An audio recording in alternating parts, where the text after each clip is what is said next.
ever walk into a new job or even just, like a new department at your current company and feel like, everyone already got the memo, like on how things really work. Like there's this whole secret code, this whole playbook that you somehow missed. Totally. We've all been there. And it's so awkward. The worst. Yeah. So today, let's do a deep dive into exactly the unwritten rules of corporate culture.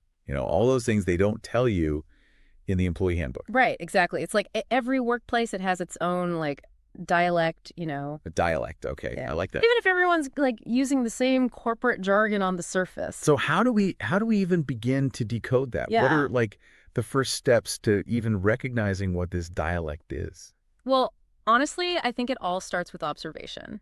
Think of yourself as like an anthropologist, just dropped right into this whole new culture. Okay. And you're not trying to change anything right away. You're just there to observe. So less can I wear jeans on Friday? And more about like actually watching how people dress on any given day. Exactly. Like, what does business casual actually mean here? Right. It's different everywhere. What are like some other subtle cues we should look out for? Pay attention to how decisions are actually made. Like, are the big decisions really happening in those meetings? Or are those just kind of for show? Like, maybe the actual conversations are happening beforehand, one-on-one. Ooh, that's a good point. So it's like, it's not always the loudest person in the room who actually wields the power. Right. It's about who's influencing those decisions behind the scenes. Okay, so observation is key, which kind of makes me think about communication styles. Because even once you start to figure out the power dynamics, you still need to know how to talk to people. Absolutely. And this goes way beyond just being polite, It's about paying attention to the nuances of how people communicate in that specific environment. Like what? Give me some examples. Okay, well, like how is feedback given? Is it super direct? Or is it, a little more subtle? Is humor used? And if so, what kind of humor? Oh, that's a good one. Right. And mirroring those patterns, like even in small ways, it can really help you build trust and rapport. So we're talking about more than just learning the company jargon. It's like learning the secret handshake of how people actually talk to each other. Exactly. Yeah.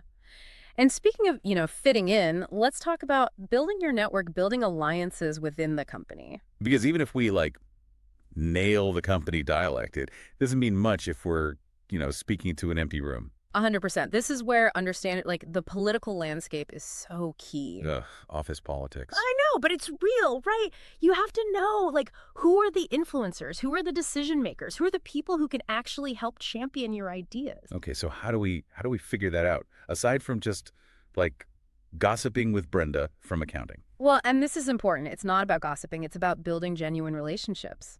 Okay. So, like, think about it this way. How can you provide value to them? Can you offer to help on a project? Can you share a relevant article? Can you connect them with someone in your network?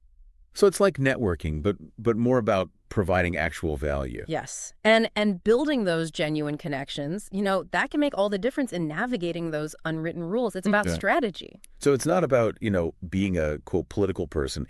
It's just understanding how to operate effectively within like the structure that already exists. Right. Which I'm guessing kind of ties directly into like showcasing your value once you figure out that structure. 100%. See, here's the thing. Even the most like stellar work, the most impressive projects, they can get totally lost if you're not framing them within the company's goals. Oh, that's such a good point. Right. Like if your company really prioritizes innovation, well, then you really need to highlight those new solutions you've brought to the table. Or if it's all about, the bottom line. Emphasize the cost savings, right? If that's what they care about.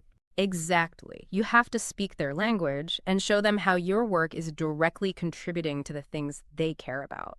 It's not enough to just work hard. You gotta make sure your work is being seen through the right lens. Exactly.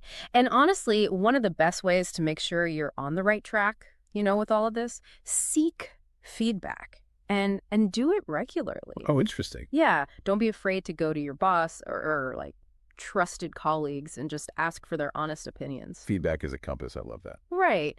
It's a way to continuously like recalibrate your approach, make sure you're adapting, make sure you are understanding those unspoken rules, even as they, inevitably change. Because they always do. Always, yeah. And that's really the key here, right? Like cultural fit, it's not about changing who you are. It's about understanding the rules of the game so that you can play it effectively while still being true to yourself. And hopefully get that promotion. Exactly. Love it. Well, that's all the time we have for today's deep dive. We'll see you next time.